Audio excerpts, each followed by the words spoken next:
my children's generation, there has been one defining challenge, especially for those of us who live in the South, and that has been the issue of racial justice.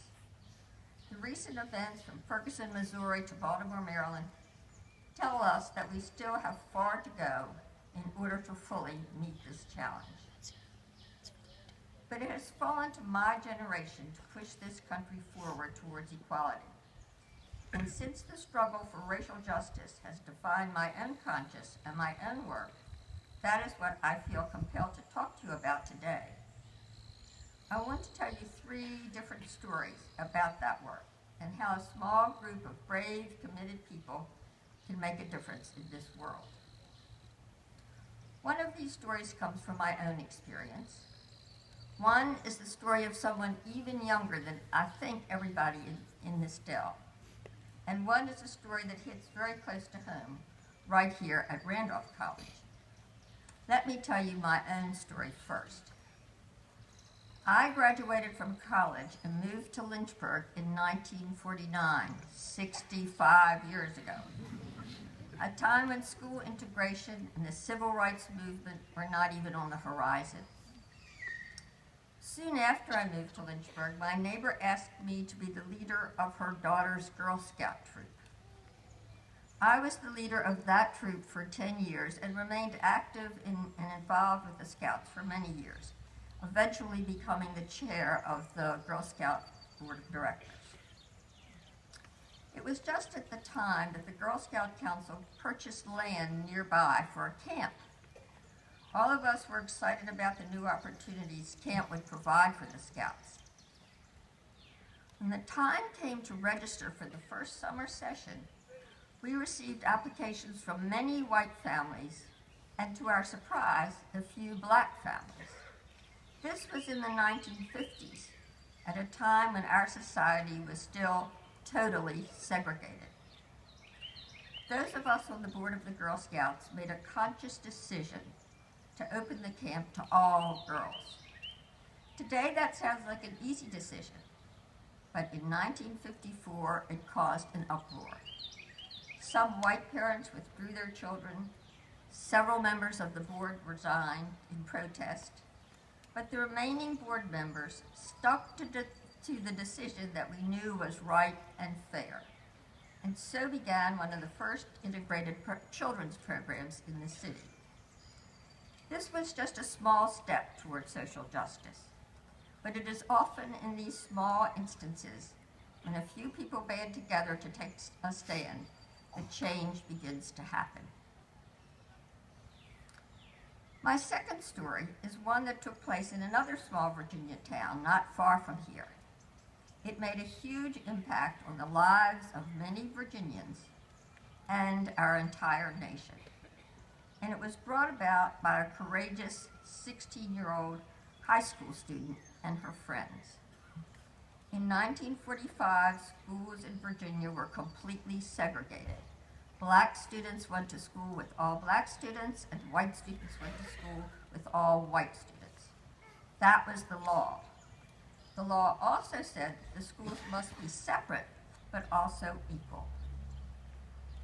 In Farmville, Virginia, the small high school for black students was dangerously overcrowded.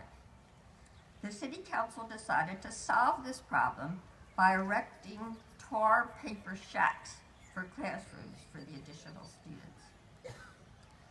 In a short time, these tar paper shacks began to leak badly, and the pot-bellied stoves that in the center of each one only heated a small portion of the shack. And the people close to the stove were very hot, and the students farther away had to keep their coats on all the time because it was cold. The parents of these students were of course concerned about their children's well-being, as well as the quality of education their children could receive in such impossible circumstances. For 3 years, the parents of these black students petitioned the school board for a decent school building, and for 3 years they were told that no money was available. It was at this point that Barbara Johns, a quiet, intelligent, well-behaved student, decided that it was time for the students to step forward, since the school board would take no action on their behalf. She gathered a few friends who worked out a plan. At a time that the principal was not at school, they quietly sent a message to all the other high school students, asking them to meet in the assembly hall, and asked all the faculty members, all the teachers, to remain in their classrooms. The students did not want to jeopardize the teachers' positions. Once assembled, Barbara Johns, just 16 years old, explained the situation to the group and asked them to join her in agreeing to stay out of school until some action was taken about a new high school. Most parents and teachers backed their children in this effort, and for several weeks, no African-American high school student attended school.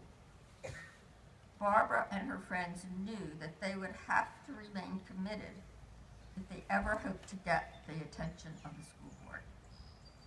When weeks went by and no action from school officials occurred, they decided to call the NAACP, the National Association for the Advancement of Colored People.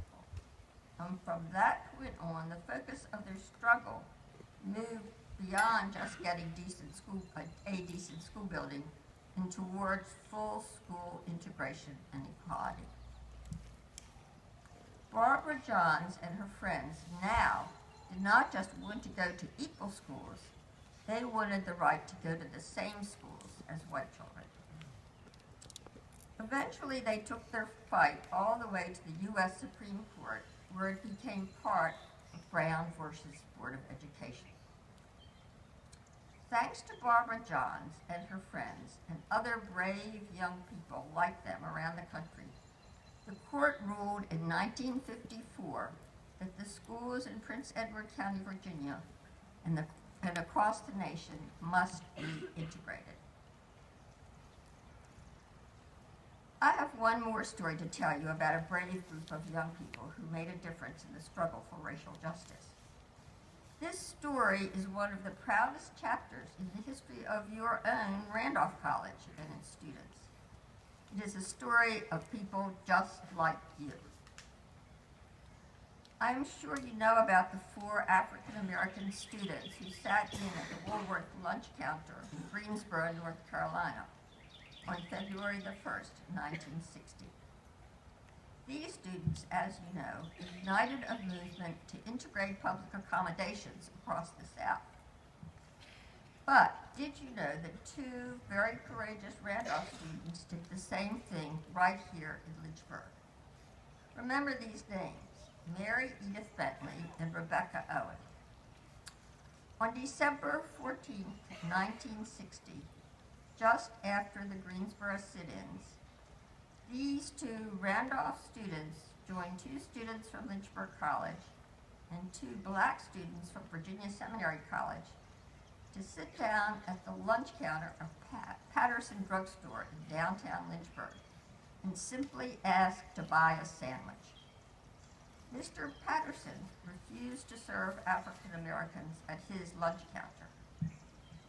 When the students refused to leave until they were served, he called the police and had them arrested. Mary Edith Bentley and Rebecca Owen were Randolph students just like you are, because they stood up for their belief that all people are created equal and should be treated as equal. They were sentenced to 30 days in jail. But they were also victorious. The lunch counters and restaurants and motels and water fountains and swimming pools and public schools of the South were desegregated because of this small, brave group of people and other small groups just like them across the nation. These are just small examples of how a few people working together can make a very significant difference. The world you are about to enter is filled with opportunity and promise. Randolph College has prepared you well to take advantage of all it has to offer. You may get involved in an organization or a cause because you see a need for change, or, like in my case, just to help out a neighbor. Either way, you will find that you will get great personal satisfaction from this experience. You will also meet people that you would never have had the opportunity to know, new friends who will broaden your horizons. As Mahatma Gandhi said, and I quote, "The best way to find yourself is to lose yourself in the service to others." As time passes, you may find yourself in a job that you love, as I did. You may have a close and loving family and many friends, as I have. But the satisfaction of being part of something greater than yourself, something that lifts others up, that moves others one step nearer to a safer, healthier life, or enhances the life in your community, will give you a sense of accomplishment that exceeds any other. With experience, you will see that one person can make a huge difference. You will notice that one person in the group steps forward with an idea and pursues it and carries the group along with her. You can be that one person. You yourself can be the one that moves your club or your city council or your neighborhood to take a big step toward an act of fairness for others or for everyone. You can be the one that reaches out and makes a change for justice and equality. The strong academic program that you have just completed at Randolph has prepared you well for the larger world. It has prepared you to be a leader and has introduced you to community service and its civic and personal benefits. Take that with you. In closing, I ask you to please consider the words of the great humanitarian Albert Schweitzer. I don't know what your destiny will be, but one thing I do know, the only ones among you who will be really happy are those who have sought and found how to serve. To the graduates of the class of 2015, I congratulate you and ask each of you to be the person who steps forward. Be the one that makes a difference.